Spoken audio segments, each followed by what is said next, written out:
हमने सोच लिया कि ठीक है, टिकट नहीं मिला, हमको चुनाव नहीं लड़ना। हम घर आ गए। निश्चित रूप से मेरे साथी जिसको पीड़ा थी, वो रात, हम 15 तारीख के रात में 10-11 बजे हम घर पहुंचे। लोगों को पता था कि घर आ रहे हैं, टिकट नहीं मिला तो लगा कि पटना में क्या करेंगे, घर आए। सुबह से लोगों को पता चला। मेरा एक एक कार्यकर्ता साथी 11 बजते बजते मेरे साना पचवीर में जो कॉलेज है, एक NM GNM का बना रहे हैं, वहां पर हजारों की संख्या में ये जुट गए। उसके बाद हमें भी बुलाए कि आप आइए यहाँ। हम वहां पहुंचे तो देखे पूरा हॉल वूल कुर्सी पर खचाखच भरा हुआ, बाहर लोग खड़े हैं। क्या बात नहीं, बैठिए। ये लोग पहले से लगता है कि बात करके तय किए कि नहीं, अमर जी को चुनाव लड़ना है। हम कहे ना, हम चुनाव नहीं लड़ेंगे। हम जब 2 बार किसी पार्टी के सिंबल से चुनाव लड़े तो जनता ने हमें नकार दिया, हम जीत नहीं पाए। और आप ही बताइए कि कल नॉमिनेशन का अंतिम दिन है और आज बात कर रहे हैं कि चुनाव लड़ना है। यहाँ से कैसे आप चुनाव लड़िएगा? क्या आप तैयारी कीजिएगा? चूंकि आपके पास न पार्टी का झंडा होगा, न बैनर होगा, न टोपी होगा, न आपका सिंबल तीर छाप होगा। आप ऐसे सादा सादी होइएगा, कोई पहचानने वाला लोग नहीं मिलेगा कि किसका नॉमिनेशन होने जा रहा है।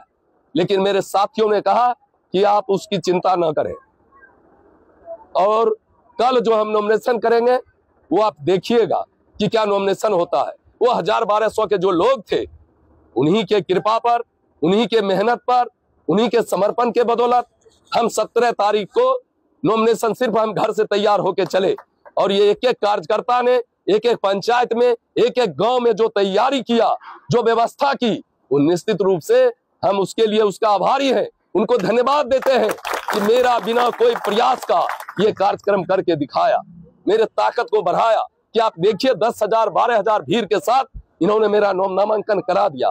लगा कि जब साथी कह रहे हैं, उसके बाद जब नामांकन हुआ तो चारों तरफ निश्चित रूप से, चूंकि सोशल मीडिया का युग है, बातें अखबार टीवी के माध्यम से भी बातें होना शुरू हो गई कि यहाँ पर जो NDA का प्रत्याशी है उससे अच्छा अमर जी प्रत्याशी है। सब तमाम लोगों से आ गया कि लड़ाई इन दोनों के बीच, जो वर्तमान विधायक है और अमर कुमार सिंह के पास, ये लड़ाई आमने सामने की लड़ाई यही है। ये लोगों के बीच चलने लगा। 2-3 दिन जो भी हुआ है, हम तो लगभग नॉमिनेशन करने के बाद तमाम साथियों के साथ घूम ही रहे, एक एक जगह जा रहे। खास करके हम अपने अल्पसंख्यक समुदाय के साथियों के प्रति भी आभार व्यक्त करते हैं, उनको भी धन्यवाद देते हैं कि एक एक गांव, साहेबपुर कमाल प्रखंड का कम से कम, जो चाहे साहेबपुर कमाल हो, पचबीर हो, सना बहौदी हो, अहमदगंज हो, फैजपुर बरबिग्घी हो, कोई भी गांव हो, चायदिरी हो, संदलपुर हो, कुरहा हो, हमें पहले से लोगों ने यह भरोसा दिलाया। जबकि हमारे पार्टी के लोग, हम जाते थे पटना, जब बात करते थे कि 15 से 20% सर अल्पसंख्यक का वोट मेरे साथ जुड़ा हुआ है, इतना वोट हमें मिलेगा। लेकिन पार्टी के लोग विश्वास नहीं करते। कल के गलतफहमी में न रहिए, जो आपके साथ 100-200 कार्यकर्ता है उसके अलावा आपको वोट नहीं होगा। उनके मन में ये चलता था पहले के देख के। लेकिन हम कहते थे कि सर निश्चित रूप से विश्वास करिए, इतनी संख्या में वोट मेरे पास है।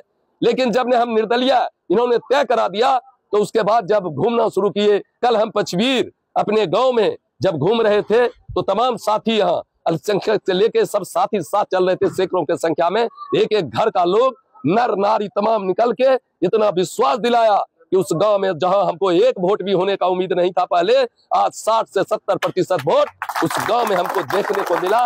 इसीलिए उसके प्रति भी हम आभार व्यक्त करते हैं कि आपने अपना उत्साह और आपने हमें प्रेम और स्नेह दिया। इसके लिए आपके प्रति आभार प्रकट करते हैं, धन्यवाद देते हैं। चूंकि हम निर्दलीय उम्मीदवार हैं, आपके जनता के ताकत के बिना हम विधानसभा नहीं जा पाते।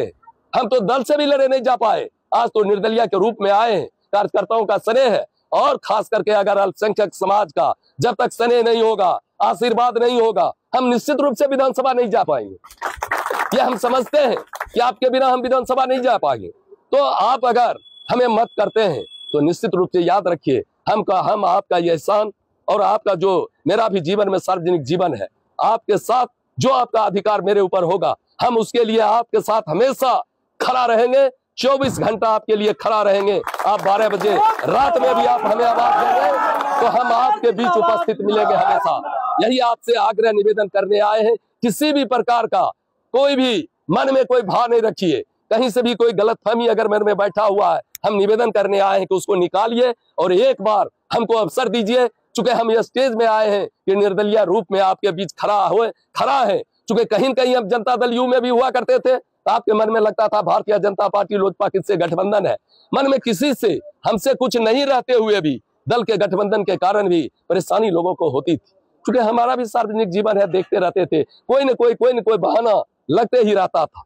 लेकिन आज की जो परिस्थिति है, अभी भाई रखे कि आपका भाई अंडरपास का भी बात रखे, हमने इससे पहले भी आप देखे होंगे कि बड़ी बलिया में जो हो रहा था कि रोड बंद कर रहा था, रेलवे फाटक बंद कर रहा था, बहुत लोग उसमें राजनीति करना शुरू किए कि हमने ये करा दिए, ये लिख दिए। हमने मान्य जो अभी केंद्र में मंत्री है और रेल मंत्री से लग के, और निश्चित रूप से राकेश सिन्हा जी का भी उसमें अहम योगदान रहा, जो कि तुरंत हम वहां स्पॉट पर पहुंचे और भारतीय जनता पार्टी का जिला अध्यक्ष, जदयू का जिला अध्यक्ष सबके साथ पहुंचे और वहीं से पदाधिकारी से बात होते हुए वहीं पर आश्वासन दिया कि जब तक ये अंडरपास नहीं बन जाता है तब तक ये ढाला बंद नहीं हुआ, काम तुरंत रुका। और आपका भी अंडरपास का समस्या, बातें ये भी चल रही है, जब तक हो नहीं जाता है तब तक कुछ बात कहना। हम भी जब आते हैं तो 40-40 मिनट एक बार इस ढाला पर रुकना पड़ जाता है। हो सकता है अंडरपास पड़े तो थोड़ा वो नीचे हो जाता है, बरसात के दिन में हो सकता है कुछ न कुछ पानी जमा रह जाता है, चूंकि उसका इतना बनाएगा कि ट्रैक्टर कोई भी पास कर जाए तो वो कुछ कठिनाई होती है। लेकिन जो जाने वाला लोग है उसको तो आधा घंटा 45 मिनट रुकने का जरूरत नहीं लगेगा। ये अंडरपास वाली काम हमको लगता है, हम कई बार अपने सांसद से भी बात किए थे कि इसको सर लगा के करा दीजिए, राकेश सिन्हा भी लगे हुए थे, कई बार मैंने लगे हुए हैं। उसमें जब तक नहीं हो जाता है तब तक लोगों को लगता है कि ये नहीं हो रहा है। अभी जैसे धनौली फुलवरिया में ट्रेन का स्टॉपेज था, 3 साल से लोग लगे हुए थे, लगातार लगे हुए थे। हम लोग भी प्रयास किया, कई बार लेके गए, डीआरएम के यहाँ गए, वहां गए, लगन, लेकिन लगने के बाद परिणाम आया कि स्टॉपेज हो गया। जब स्टॉपेज हो गया तो हमारे विधायक जी भी उसका लाभ लेने के लिए, नाम लेने के लिए स्टेशन पर पहुंच गए। ये हमने किया, लेकिन वहां के आवाम को, वहां के लोगों को हम माने फिर धन्यवाद देना चाहेंगे। वो सामने से कहा कि माननीय विधायक जी का एक लेटर पैड भी इसमें लगा है क्या, इसमें अमर जी, राकेश सिन्हा, गिरिराज जी जो भी लग के इस काम को कराए, इस ट्रेन का स्टॉपेज कराए। ये काम है तो लोग, जनता बोलती है कि ये काम जिसने कराया उसको आप बरगला नहीं सकते हैं। इसीलिए हम तमाम लोगों से, आज चुनाव का समय है, हम आपसे निवेदन करने आए हैं कि आप एक बार हमको मदद करिए, आशीर्वाद दीजिए, विधानसभा भेजिए। मेरी जो भी ताकत होगी हम हमेशा आपके लिए खड़ा रहेंगे।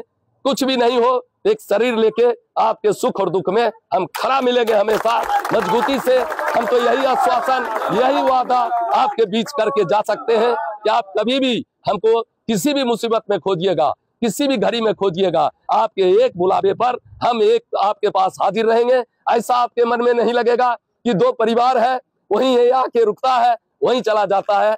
ये मेरा वजूद नहीं कहता है, मेरा जमीर नहीं कहता है। हम जब भी घूमते हैं, विधायक रहे ना रहे कोई बात नहीं है, लेकिन जहां भी जाते हैं, जिस व्यक्ति को हो, गरीब हो, अमीर हो, जिसने भी आवाज दिया उसके यहाँ हमेशा हाजिर रहते हैं। या बस यही निवेदन आपसे करते हुए अपनी बात समाप्त करता हूँ। निश्चित रूप से मेरा आग्रह निवेदन होगा।